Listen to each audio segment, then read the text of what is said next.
सबसे पहले तो तमाम मीडिया पर्सनालिटी का मैं दिल से शुक्रिया अदा करूंगी कि आप लोगों को बुलाया गया और आप लोग आज हमारे दरमियान आए। और जैसे कि आप सब जानते हो कि मेरे प्रभात 30 में एक स्लॉटर हाउस है जिसकी तामीर मेरी वालिदा 2007 में जब नगर सेविका चुनकर आई थी समाजवादी पार्टी से। उस वक्त अशीन राउत मैडम, असलम अंसारी भाई, ये मेरी वालिदा के साथ नगर सेवक बनकर आए थे समाजवादी से। उस वक्त किस्मत कॉलोनी में जब स्लॉटर हाउस का तामीर किया वो मेरी वालिदा थी, जब मेरे वालिद साहब मरूफ नसरुद्दीन नाइक हयात थे। मैं देख रही हूँ कि कुछ दिनों से स्लॉटर हाउस को लेकर काफी विवाद चल रहा है। प्लीज साइलेंट पे रहो। काफी दिनों से स्लॉटर हाउस को लेकर बहुत विवाद चल रहा है। जिस प्रभाग में हम इतने सालों से नगर सेवक 15 साल से रहे, जिस प्रभाग से मेरी वालिदा चुनकी आई, वहाँ स्लॉटर हाउस की तामीर हमने की। और आज मैं देख रही हूँ कुछ लोगों ने हमारे अजीत दादा पवार साहब की दी हुई निधि से, नजीब मुल्ला साहब के प्रयासों से जो मेरे प्रभाग में स्लॉटर हाउस का काम किया गया, चलती की ट्रेन में कुछ तुतारी वाले सवार हो रहे हैं। तो मैं आपको पहले बता दूं, मिस्टर फेक एलएलबी, क्या आप रहते थे मैक कंपनी में और हम रहते थे पहले से शरीफा रोड पे। आप मेरे प्रभाग में रहने आए, हम पहले से वहाँ बोर्न एंड ब्रॉटे, आप मेहमान बनकर वहाँ पर मेजबान बने। तो ये ना बोले बड़ा मेहरबानी कि आप, ये मोहल्ला हमारा है, आपसे पहले से वो मोहल्ला हमारा है, क्योंकि मेरी वालिदा 2007 से समाजवादी पार्टी से चुनकर आई नगर सेविका है। और मैं आपको बता दूं, ये प्रयासों इनके प्रयासों से तो शहर में शंघाई भी बनने वाली थी।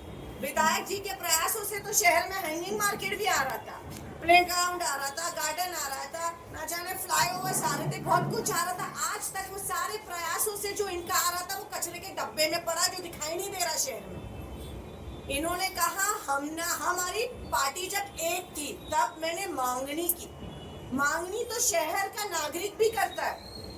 मांगनी इज नॉट इम्पोर्टेंट, इम्पोर्टेंट होता है ये वर्क ऑर्डर, जो मैं आपको बताती हूँ। ये वर्क ऑर्डर की कॉपी है और ये जीआर है।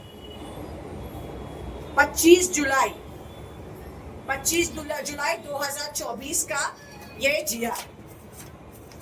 और ये जो मैंने गोल की हूँ ना 11वें नंबर पे, कादरी कॉलोनी कादरी मस्जिद किस्मत कॉलोनी कंक्रीटकरण करने, इसका खर्च 20 लाख। ये जनाब नजीब सुलेमान मुल्ला हमारे भाई 50 कोटी का बजट जब इलेक्शन के दरमियान मुमरा कौसा के लिए लाया गया, ये काम उस वक्त हमने दिया था जब हमने नजीब भाई का हाथ थामा था। और उसकी वर्क ऑर्डर की कॉपी 9 अक्टूबर 2024 को ही आ गई। मैं तो फुल प्रूफ लेके बात कर रही हूँ मिस्टर फेक एलएलबी। तुम्हारी तो एलएलबी की सर्टिफिकेट भी नकली है कि असली अल्लाह ही जानता है। तुम्हारे जैसा प्रयासों में नहीं बात करती मैं वर्क ऑर्डर और जीआर की कॉपी लेके बात करती हूँ। तो do not talk anything nonsense. ये कहते हैं कि ये काम स्लॉटर हाउस का हमने किया। मैं पूछना चाहती हूँ, जब ये स्लॉटर हाउस का काम तुमने किया, ये निधि तुम्हारी है, तो सारा निधि तो मेंशन करो कि विधायक जी की पर्सनल निधि है, ये माइनॉरिटी फंड है, ये विशेष है, ये कौन सी निधि है, मुझे मालूम तो पड़ना चाहिए। जब तुमने ये काम किया तब तुमने उद्घाटन क्यों नहीं किया चोर की दाढ़ी में टिंका? तब तुमने मीडिया को बुला के जागरूक क्यों नहीं किया कि मेरे प्रभाग 30 में स्लॉटर हाउस का काम होने जा रहा है? मैंने कुछ रोज पहले जब अपने फेसबुक लाइव पर स्लॉटर हाउस के बारे में डाली कि ये प्रभाग में जो स्लॉटर हाउस का काम हुआ, ये हमारे अजीत दादा पवार साहब की दीवी निधि और नजीब भाई के प्रयासों से किया गया, तब ये बरसाती मेंढक जाग उठे। हमारे लाए हुए कामों को अपना चेहरा बताने वाले तुमसे बड़ा गद्दार और तुमसे बड़ा चोर कोई हो ही नहीं सकता मोहल्ले में। कुछ दिन पहले मैडम, आप किसके बारे में बात कर रही है? एलएलबी कौन है? एलएलबी कौन है? इनकी प्रभाग में बोले जा रहे कौन है, किसके खिलाफ बोले, कुछ बताएंगे? नाम भी खुलासा इस्लामुद्दीन भाई इतना बड़ा वो नाम नहीं है जो मैं अपनी जबान से लूं। मैडम प्रेस कॉन्फ्रेंस आप कर रहे हैं तो जवाब देंगे। एलएलबी बहुत है, एलएलबी फेक जो तुतारी में है जो किस्मत कॉलोनी में ऑफिस डाल के बैठे हैं, अपने आप को लॉ बताते हैं कि मैंने लॉ की स्टडी किया, what is the definition of the law अगर पूछूंगी तो वो बोल भी नहीं पाएंगे। और हमें गद्दार कह रहे हो, हमसे आप कह रहे हो, चलो मैं नाम ले लीजिए जावेद जी मेडिकल। आप सुने एक बात, अच्छा जावेद शेख के बारे में कहते हो कि हम गद्दार है, हमने पार्टी तोड़ी, हमने विधायक को छोड़ा। तुम तो एक वक्त पे मईन कुंबलेकर जी के खास थे, तुमने तो उनका दामन थामा था। फिर तुम नजीब मुल्ला जी के खास थे, फिर तो तुम विधायक जी के खास हो। तुम तो तीनों जगह तवाफ किए, तुमको तो तीनों के हिस्सों की चूड़ियां मैं पहुंचाती हूँ तुम्हारी ऑफिस पर। तुम हमें गद्दार कहते हो, हमें गद्दार कहते हो कि समाजवादी पार्टी जब हम छोड़ के आए और विधायक जी का हाथ थामा तब वफादार थे। जब शमीम भाई ने विधायक जी का हाथ थाम के समाजवादी छोड़ा तो क्या शमीम भाई भी गद्दार है? क्या भाई साहब भी गद्दार है? जरा जवाब देंगे। मुसलमानों को गद्दार कहना मिस्टर एलएलबी बहुत आसान होता है। क्या आप कह सकते हो कलवा के वो नगर सेवकों को जिन्होंने विधायक का हाथ छोड़ा, क्या है तुम्हारे में हिम्मत? क्यों जब उन्होंने विधायक का हाथ छोड़ा तो तुम्हारे हाथों में चूड़ियां हैं कि तुम्हारे मुंह में ताले लग गए कि तुम बोल नहीं सकते कि क्यों हमारे विधायक का हाथ छोड़ा? तुमसे बड़ा गद्दार कोई नहीं है। कलवा वालों को जरा बोल के दिखाओ तो तुम्हें मैं मान जाऊं। जावेद जी मेडिकल, मेरा ओपन चैलेंज है, बोल के तो दिखाओ। कभी देवेंद्र फडणवीस के पुतले तो जलाते तुम, क्या तुम में हिम्मत है? क्या तुम में हिम्मत है? हमको कहते हो गुस्ताखे रसूल, हाँ? और तुम्हारे विधायक उनके साथ सुबह शाम बैठ रहे, श्रीकांत जी शिंदे से मुलाकात करते, हाँ? एकनाथ जी शिंदे के आगे हाथ जोड़ते अपने कामों के लिए। तो इलेक्शन के बाद क्या वो गुस्ताखे रसूल नहीं रहे? अब वो उनके दोस्त हो गए, अब तुम रिश्ते निभा रहे हो। ये सारी बातें ना करें, ये काम हमारा है और ये काम हमने अजीत दादा पवार साहब से इसकी मांगनी की। अपना बैनर लगा के चोरों की तरह ये मत बताओ लोगों को कि ये दीदी तुम्हारी है। प्रयासों से भी काम नहीं होता, काम वर्क ऑर्डर से होता है, काम बजट से होता है, काम जीआर आने पे होता है, पैसा लगता है काम के लिए, बजट लगता है। तुमने आज तक 2007 से मेरी वालिदा जब से नगर सेविका बनी तो वो समाजवादी पार्टी से चुनकर आई थी। विधायक जी 2009 में मुमरा में आमदार बने और मेरी वालिदा और हमारी पहचान मेरे मरूम वालिद साहब के नाम से, विधायक जी की पहचान मुमरा कलवा से, ये चुने हुए नगर सेवकों की वजह से है। अगर हम जैसे लोग समाजवादी पार्टी में होकर हमने उनका दामन नहीं थामा होता, ये सोच नहीं रखी होती कि वे हमारे शहर को आगे बढ़ाएंगे, तो आज वो इस शहर से विधायक नहीं होते। सो ही शुड बी थैंकफुल कि 2007 में जितने भी कॉर्पोरेटर्स थे, चाहे वो अश्विन राउत हो, चाहे मेरी वालिदा हो, चाहे वो राजू अंसारी जी हो, सभी लोगों ने उनका हाथ थामा था, सभी लोगों ने। और आप कहते हो कि आप इनके खैरात पे हो। खैरात पे तो तुम्हारी ऑफिस का खर्चा चलता है, खैरात पे तो तुम घर घर राशन बांट रहे हो किसी और के पैसे से। सुना है हाल ही में डिजिटल मीडिया में किसी के दिए हुए खैरात पे तुम्हारी चल रही है। और खैरात की बातें करते हो। तुम्हारे मोहल्ले के लोगों ने बताया है कि कोई पान पट्टी वाले के तुम कर्जे में जो आज तक नहीं चुका रहे हो। तुम्हारे मोहल्ले के लोगों ने बताया कि बेकरी वाले का भी कोई कर्जा पेंडिंग है जिसको तुम दे नहीं रहे। वो बेचारा गरीब मजदूर रोज सुबह शाम दुकान खोल के धंधा करता है, उसको आप धमकी देते हो कि मैं पानी का नल काट दूंगा, पानी की पाइप काट दूंगा, मैं तेरी लाइट कटवा दूंगा। जब तुम उसके दुकान से कुछ खरीदते हो तो पैसा भी दो, अपने अंदर झांको, क्योंकि इतने तुम्हारे खास जितने भी है ना आजू बाजू, उनमें से काफी लोगों ने तुम्हारी डिटेल दी कि मैं कंपनी से आके किस्मत कॉलोनी के हीरो बनते हो। जितने साथ में लेके तुम अपने चर्सी घूमते हो ना, जो गांजा चरस बेचते, तुम्हारे जैसे कैटेगरी के लोगों को मैं बहुत खूब जानते हो। हमको क्या बोलते हो तुम? चूड़ियां तो तुमको पहनने की जरूरत है, तुम तो रात के अंधेरे में मुझे बोलो मत। जावेद जी मेडिकल, अगर मैंने खोल दी ना ये बात कि तुम आवाज साहब को यहाँ खुश करते हो और जाके रात के अंधेरी में राबोड़ी में नजीब मुल्ला से मिलते हो, क्यों मिलते हो भाई? तुम बड़े वफादार हो, क्यों मिलते हो? क्यों घबराते हो? एक नाव में सवार रहो ना। हमने छोड़ दिया गर्ज से बोलती हूँ, ईमान वाले का साथ दी मैंने, मुझे कोई अफसोस नहीं। और जब भी कोई ईमान वाला मुमरा शहर से आमदार के लिए खड़े रहेगा, सबसे पहला इंशाल्लाह हम ही लोग खड़े रहेंगे उसके लिए। क्या बात करते हो तुम? तुम्हारे जैसा मेरा घर नहीं चला रहे विधायक जी, तुम घबरा रहे हो।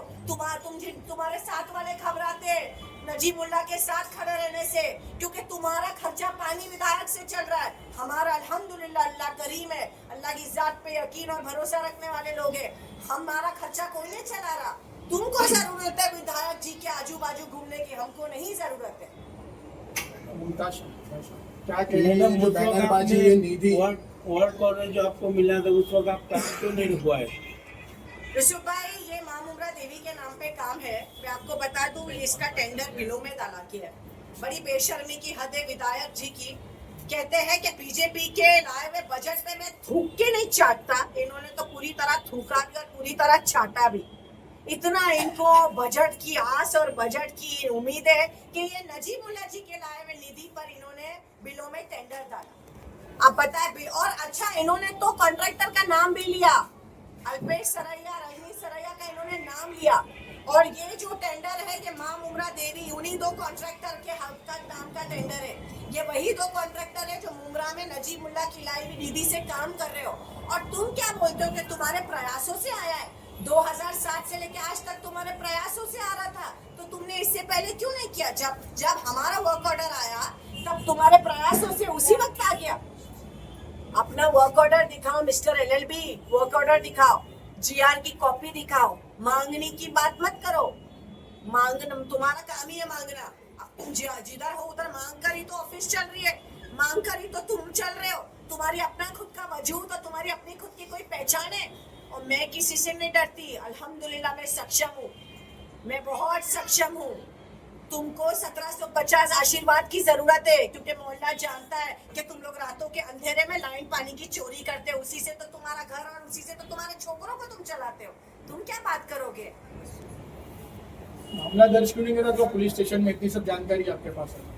देखिए, मैंने वर्क ऑर्डर की कॉपी और जीआर की कॉपी में 2 दिन बाद बिजी थी, लेकिन मैं डेफिनेटली इसके ऊपर मैं मामला दर्ज करूंगी, क्योंकि चोरों का काम है चोरी करना, और ये चोरी है। कुछ दिन पहले जब नजीब भाई ने मई में आप थे, नजीब भाई ने रशीद कंपाउंड में एक काम का उद्घाटन जब किया, तब इनकी तुतारी की चोर कंपनी ने वहां पर आमदार साहब का बैनर लगाया था। शर्म नहीं आती इनको? काम किसका, नाम किसका? तुम गाली देते हो नजीब मुल्ला के लाए हुए कामों पर। तुम बोलते हो हम थूकते नहीं, और सबसे पहला थूकते हो क्या? सबसे पहला फोटो लगाते हो। तुमको तो चुल्लू भर पानी में एलएलबी डूब के मरना चाहिए, क्योंकि तुमको शर्म नहीं है कि तुम नाम काम किसका और नाम किसका प्रेजेंट कर रहे हो।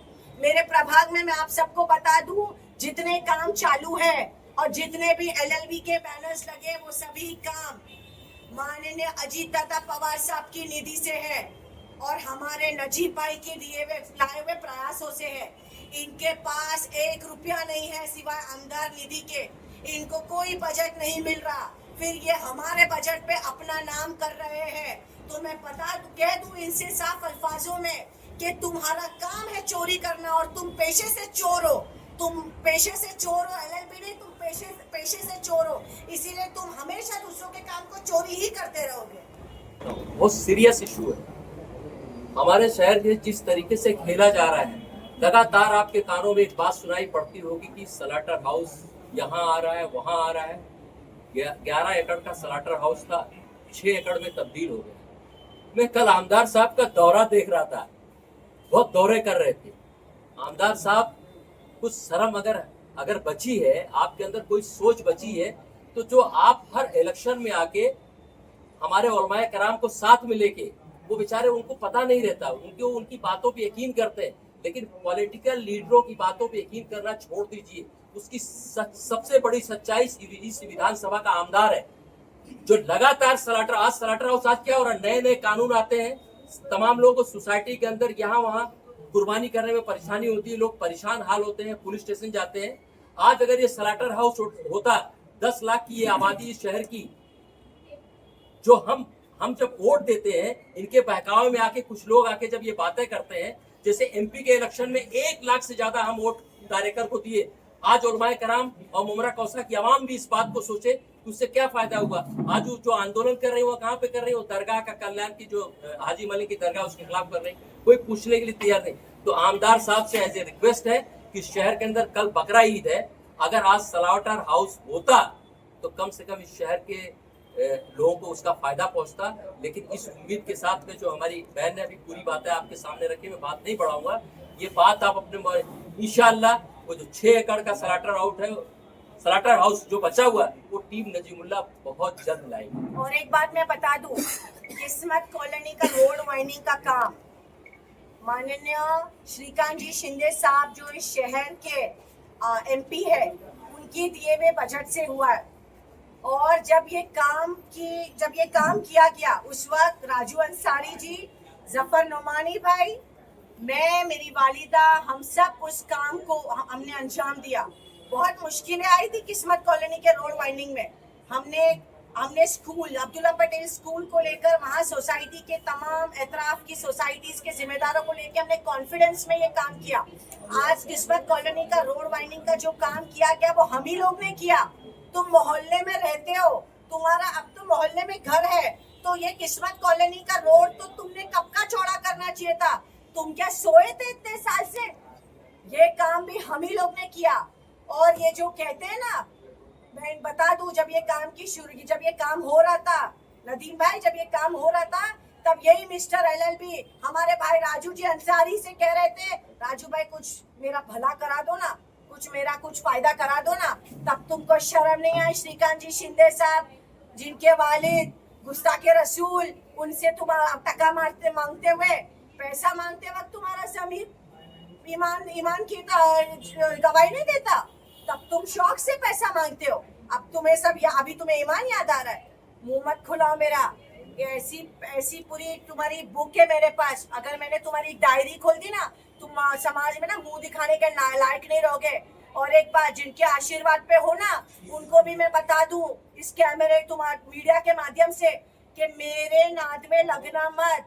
आता माझी सटकली, you will be gone. Mark my words.